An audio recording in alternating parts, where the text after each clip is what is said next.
Hello, dear students. Today we are going to take an important subtopic PN junction diode as half wave rectifier. PN junction diode कैसे behave करता है as a half wave rectifier. सबसे पहले हम देखेंगे हम ये जानेंगे कि रेक्टिफायर क्या होता है. A rectifier is a device which is use for converting alternative current और वोल्टेज इनटू डायरेक्ट करंट और वोल्टेज, और simply we can say that rectifier is a device used for converting AC into DC, alternate current into direct current. PN junction जो है it is used as half wave rectifier. If the rectification of only half wave is done, then PN junction is called as half wave rectifier.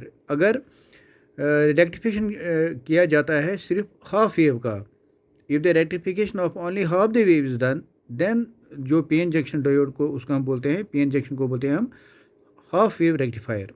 सो बच्चों, let us understand this. Let us take the picture. Let us take a primary coil PP1. This is a primary coil. यहाँ पर ये AC source हमने apply किया है इसको. यहाँ पर ये प्राइमरी कॉइल PP1 है. The AC source is connected to it. इसको हम एक AC सोर्स कनेक्ट करते हैं प्राइमरी कॉइल को. प्राइमरी कॉइल जो PP1 से हम रिप्रेजेंट करते हैं. The PN junction diode and the resistance R connected with secondary coil S1 S2. और ये जो सेकेंडरी कॉइल जो रिप्रेजेंट करते हैं S1 S2 से, जो फिगर में है, इसको हम क्या करते हैं, इसको हम जो PN जंक्शन डायोड जो है, जो PN junction diode and resistance, PN junction diode and a resistance R is connected with the secondary coils. So बच्चों, this is PP1 is primary coil जिसको एक AC सोर्स को कनेक्ट के साथ connect किया गया है, और जो सेकेंडरी कॉइल S1 और S2 है तो उसके साथ एक PN जंक्शन डायोड कनेक्ट किया गया है, और उसके साथ एक रेजिस्टेंस भी कनेक्ट किया गया है जो अलॉन्ग द कॉइल P को इसको कनेक्ट किया गया है, जहाँ से हमें आउटपुट मिलेगा. तो अगर हम करेंगे ड्यूरिंग पॉजिटिव हाफ, अगर हम पॉजिटिव हाफ ले लेंगे ड्यूरिंग द पॉजिटिव हाफ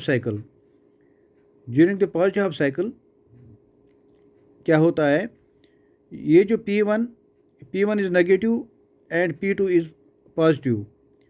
जब P1 नेगेटिव है, P2 पॉजिटिव है, तो सेकेंडरी कॉइल जो होता है due to phenomena of mutual induction, यहाँ पर म्यूचुअल इंडक्शन होता है, तो उसकी वजह से अगर यहाँ पर नेगेटिव है तो यहाँ पर S1 पॉजिटिव बनेगा सेकेंडरी कॉइल का, एंड S1 पॉजिटिव बनेगा. और अगर P2 पॉजिटिव है प्राइमरी कॉइल का, तो सेकेंडरी कॉइल का जो एंड S2 है वो नेगेटिव बनेगा. इन दिस केस जो PN जंक्शन डायोड है is forward biased and hence current flows through R from P to Q. तो यहाँ पर ये यहाँ पर फॉरवर्ड बायस्ड है. जो इन दिस केस जो है ये PN जंक्शन डायोड जो है ये फॉरवर्ड बायस्ड है, और ये करंट फ्लो करती है through the resistance R from P to Q as you shown the figure.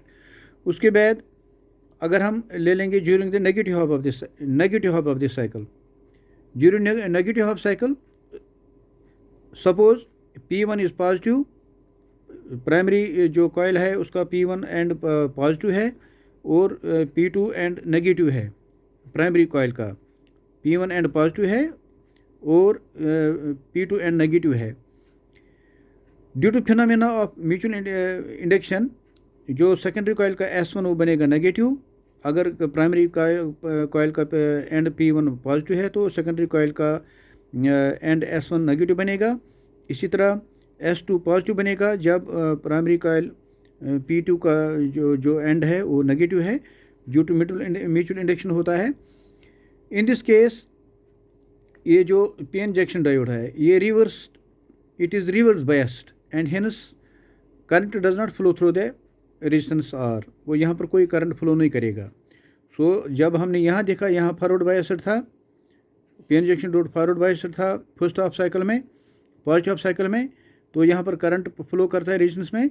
और during second half, during negative half of the cycle, तो वहाँ पर जो PN जंक्शन डायोड है that is reverse biased and no current flows through the resistance R. So there is no current flows through the resistance R and so on. इसी तरह ये इसका working है. तो हम ये देखते हैं कि hence rectification of only half of the wave is done. वो अगर हम देखेंगे इसका, हम यहाँ पर वेव देखेंगे, सो यहाँ पर देखेंगे, ये आप देखो यहाँ पर इनपुट सिग्नल है, दिस इज़ पाई 2 पाई, ये यहाँ पर ये सिग्नल रिप्रेजेंट करता है फुल वेव. यहाँ पर देखो ये इनपुट सिग्नल आता है, ये पॉजिटिव है, negative, positive negative, positive negative, और जो आउटपुट है वो जो रेक्टिफिकेशन यहाँ पर है, जो हाफ वेव रेक्टिफायर है, ये जो रेक्टिफिकेशन करता है, hence rectification is of only half wave of the only half the wave is done. जो यहाँ पर रेक्टिफिकेशन हो जाता है सिर्फ only half the wave, that is why the process is called half wave rectification. इसको बोलते हैं हम हाफ वेव रेक्टिफिकेशन. इस प्रोसेस को हम हाफ वेव रेक्टिफिकेशन बोलते हैं, बिकॉज क्योंकि only half the wave is rectified, and that is why this is called half wave rectification. And P N junction diode is called half wave rectifier. और ये जो P N junction diode है इसको बोलते हैं हम half wave rectifier. तो ये हमने देखा कि फर्स्ट हाफ साइकिल में जब ये पॉजिटिव हाफ साइकिल हम लेते हैं, ड्यूरिंग पॉजिटिव हाफ साइकिल जो पी एन जंक्शन डायोड होता है वो फॉरवर्ड बाइस्ड होता है और करंट फ्लो करता है थ्रू द रेजिस्टेंस आर. और during the negative half the cycle जब जो पी एन जंक्शन डायोड है वो रिवर्स बाइस्ड है, and hence no current flow through the output and so on. इसी तरह ये जो हाफ वेव रेक्टिफायर में सिर्फ हाफ वेव का रेक्टिफिकेशन होता है. तो इसके बाद हम वी विल टेक, हम ये ले लेंगे इसका, ये जो एक्सप्रेशन हम ले लेंगे, एडवांटेज ले लेंगे, advantage of half wave rectifier. Since the output signal is discontinuous, क्योंकि इसमें आउटपुट सिग्नल जो हमें मिलता है वो डिसकंटिन्यूस है. So the efficiency of the half wave rectifier जो है, efficiency of the half wave rectifier is small, क्योंकि जो हम जैसे आपने देखा ग्राफ में देखा, क्योंकि जो आउटपुट सिग्नल हमें जो मिलता है, आउटपुट सिग्नल हमें वो डिसकंटिन्यूस है, और इसका मतलब है कि जो efficiency of the half wave rectifier है वो that is very small. The output is not pure DC, और जो आउटपुट है वो प्योर डीसी नहीं है, direct current, pure direct current नहीं है, बट इट इज़ फ्लक्चुएटिंग, वो फ्लक्चुएटिंग होता है, और पल्सेटिंग डीसी हमें मिलता है यहाँ पर, due to which contains AC components और रिपल्स आल्सो, जिसमें एसी कंपोनेंट्स भी है और रिपल्स भी है. तो अब हम देखते हैं कि यहाँ पर expression for output DC voltage क्या होता है इन case of the half wave rectifier में. आउटपुट डीसी वोल्टेज वो बराबर होता है mean load current into the load resistance. Go that means जो output expression for output DC voltage in case of the half wave rectifier, वो किसके PN junction diode as a half wave rectifier वो बराबर होता है output DC voltage वो बराबर होता है mean load current into the load resistance, that is उसको हम रिप्रेजेंट करते हैं VDC is equal to IDC into RL. मगर IDC हमारे वो बराबर होता है I0 बाई पाई, जहाँ पर I0 जो है, wire I0 is the maximum value of the secondary half wave current. यहाँ पर जो IDC है करंट, DC करंट जो है वो बराबर होता है I0 divide by pi. Wire I0 क्या है, I0 होता है it is the maximum value of the secondary half wave current. जो सेकेंडरी हाफ वेव करंट है उसका मैक्सिमम वैल्यू होता है. फिर यहाँ पर क्या बनेगा, वोल्टेज आउटपुट डीसी वोल्टेज क्या बनेगा, that is represented by VDC output DC voltage.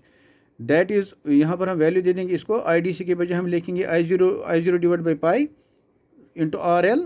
IDC यहाँ पर हमने देखा वो बराबर होता है I0 बाई पाई.